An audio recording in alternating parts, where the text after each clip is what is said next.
We just made it to Loggerhead. I see one of my customers. But we're not working on that one today. Well, hello and welcome. Actually, haven't filmed anything in the past week here, so it's Wednesday, and I told everybody I'm going to put a video out every Wednesday, so let's put a video out. And I don't really have anything special to film here or show you, and I got some jobs on the road, so I'll just take you with me. And the first job here, we're going to Loggerhead. We got a C-Ray, we got to diagnose, funny enough, a shift actuator problem, which is basically the video I made last week. So try to run through that one real quick, see what we can figure out. Then we'll get to the next boat, and we got 3 of them today, so let's just get started.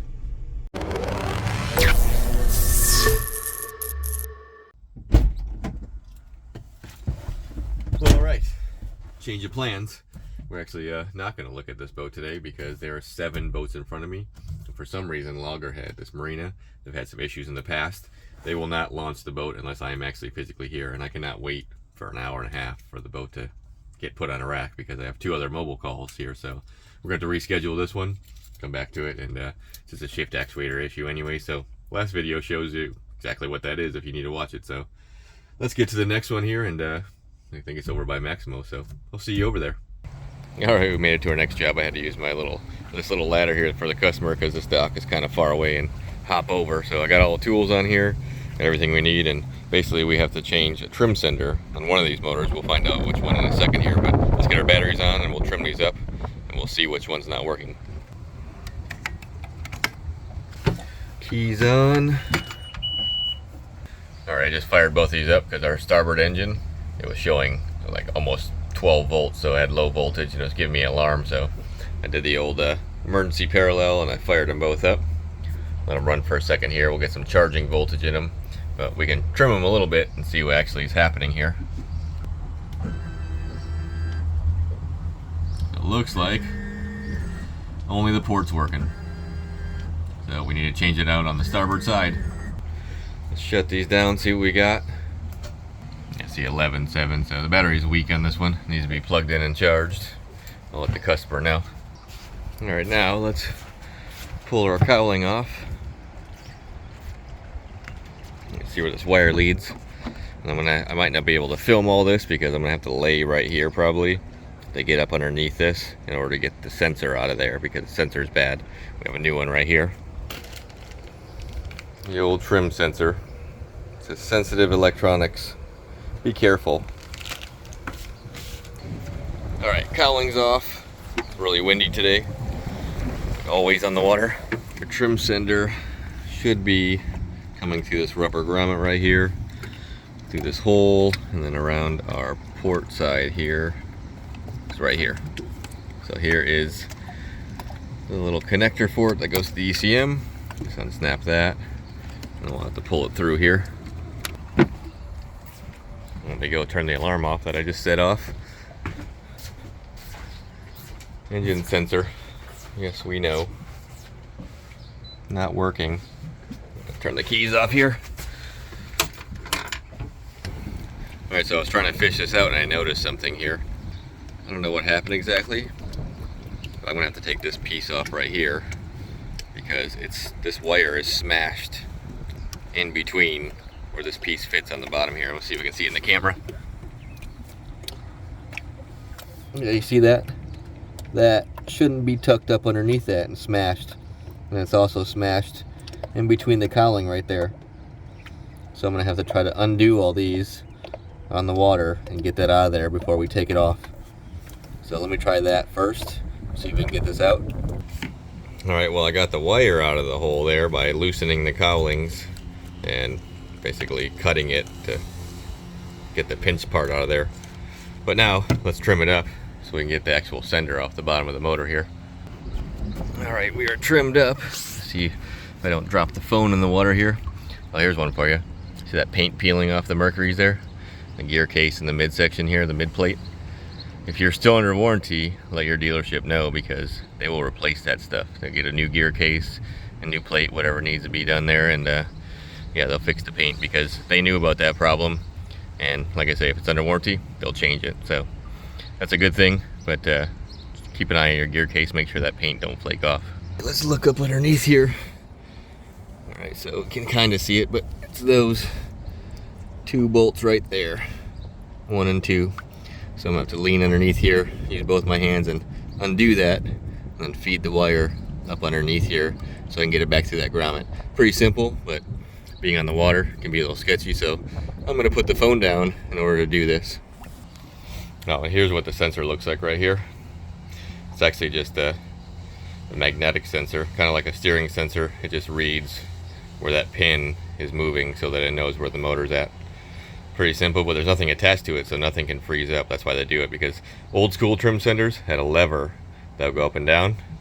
Yamaha's was anonymous for it, but they would freeze up and then it would just be stuck in one trim position and it wouldn't work. So they got smart and replaced it with one of these style sensors, and it's actually not bad on this motor now that I realize what happened is because that wire was pinched. So let's get this off and back on. All right, we got it out without losing anything here. Let me show you one thing real quick. Let me zoom in here. So there's our new sender right here. If you look above it, right there, that's actually the stick it reads from. So this is magnetic, and that's reading the magnetism and where that thing is turning. You can kind of see that's got like an X on it, but so this just sits up there, and it just reads from that sensor. Pretty simple. All right, well, let me get it reattached here so we can test and make sure it works. Okay, we got our cowling that was split a little bit so I could get that wire out, put back together. All of our bolts are in where they go. Our rubber grommet is, kind of see it here, back in its home. So now the only thing we got left to do is plug it in and check it. The satisfying part of it here. Get my hand out of the way. I'm also not left-handed and I hold the camera with the right hand, so it makes things fun sometimes. There she is. All right, let's go check it. Keys on. All right, so we have, let me zoom in here. The motors are all the way down and this one is showing midway here. So there's a couple things we can do. I have the computer hooked up because I wanted to scan it, just make sure there's no codes or anything going on, check the hours on it. It's got 450 hours, which is a good amount for this boat, so if someone's using it, that's a good thing. I also got shore power here and we're plugged in, so we have good voltage here because we had a low battery on the starboard side. So right now we're going to try one thing here to adapt our trim. You can trim up some and then trim it all the way down and hold the button for 5 seconds, and sometimes it will reset this so that it adapts to the bottom and it knows where it's at. If not, we're going to have to go inside the computer and basically say, hey, I want to set our trim and tilt limits. So let's see if this works first.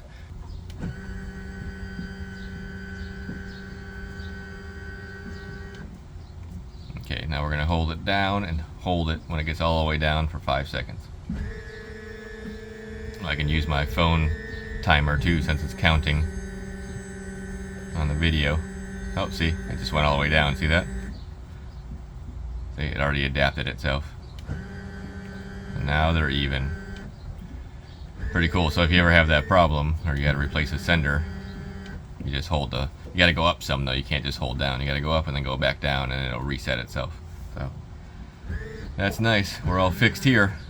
All right, so this one's all good. I had a little bit of a problem there with those wires being pinched, but they came out pretty easily after I loosened the cowling luckily, and our trim adapted just fine, so he is ready to go. Now his, what the problem here was, is his automatic trim, basically the active trim, that's what they call it, was not working because it didn't know where the motor was at. It was basically stuck in the all the way down position or wherever it was on the screen there, and it has to know where the trim is in order to do active trim so they can trim up and down for you and be accurate because it's a safety thing. So I'm going to scan the motor here and just get a copy of the engine report and pack it up, and I'll see you at the next job. All right, after an hour of driving, we're in Indian Rocks Beach here, and we have a 27 Vantage. It's all covered up. We're tied to our lift here. So I'm definitely going to have to uncover this, get the boat down and all that. And I have a starter motor for one of these. I got to look and see which one it is, but we'll replace the starter on one of them, make sure everything's good. So let me get it uncovered here and we'll jump on. All right, we are on. We got it half uncovered here because that's all I need to do. Looks like we got generation 1 steering here. Might be back to replace that at one point. Let's open this up. Let's get our batteries on because we're going to trim this down. It is the starboard side that's having an issue, so we'll pull the I guess what happens is you start it, works fine the first 1 or 2 times, and it hangs up on the bending. So starboard side right here, we'll pull the cowling and we'll see what we got to do to get the starter out of there. All right, we got our cowling off here. I also turned the batteries off because if we're going to remove our starter, we have main power to it. But I can see that this one, let's look closely here. Our starter Bendix is stuck on the flywheel. That's not good. So it's probably dead. That's why this thing's not starting. Maybe it's weak. Something happened with the Bendix, but looks like we're going to have to take off our intake. Back out of the camera. Intake. And we should be able to get to it. There's probably only 3 bolts here, a couple power wires, and slap a new one on it. And we'll see if she starts. So I'm going to do something I haven't done in a long time, and I'm just going to film everything I'm doing here, and we'll just fast forward, and we'll get the intake off, get the starter on, intake back on, and I'll return to see if she works. So roll that sweet footage.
Well, that was fun, directly in the sun, over the water, not losing anything.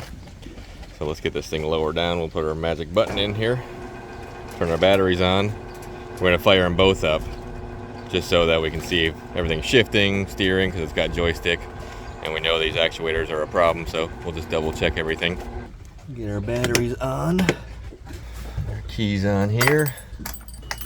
Make sure they're low enough in the water. Now we're close, we'll go a little bit lower. Kind of crooked on our lift here, so port side's a little higher than the starboard. That should be plenty. All right, moment of truth. This is always fun when I'm not the one who diagnosed this. I was just sent to fix it, so let's see what we got.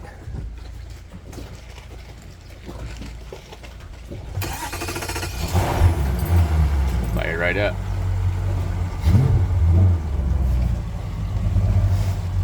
Both fired right up. I'm gonna do that one a few more times, so let's try it again. Off. It sounds good. Fast crank. One more time. Nice. All right, let's see if our joystick is working here.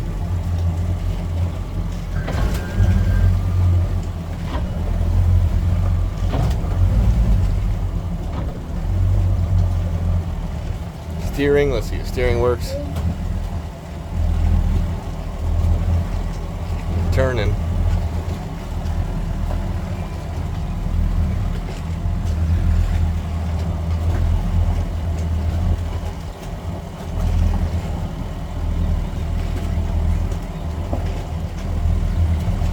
Let's see if we shift. Shifty shift. All right, we're all good. Shut them down. Well, good. I'm glad that the starter was the problem. Like I said, I didn't diagnose this, but obviously seeing the Bendix like it was shows that the starter was bad. So firing right up, shifting, steering, everything's good on this one. Got to put it back together, put it back on the lift for them. First boat, obviously I couldn't get to because that's actually a good thing because I would have probably ran out of time. It's the end of the day here. And second boat, another good thing that I was there to see that wire being crushed, and that's the reason why it wasn't working, and New Trim Center fixed it. Didn't drop any bolts in the water, so all in all, successful day. And as always, I appreciate everybody watching, and I will see you next time. Later. Got my eclipse glasses, let's check it out. Ooh, it's almost over.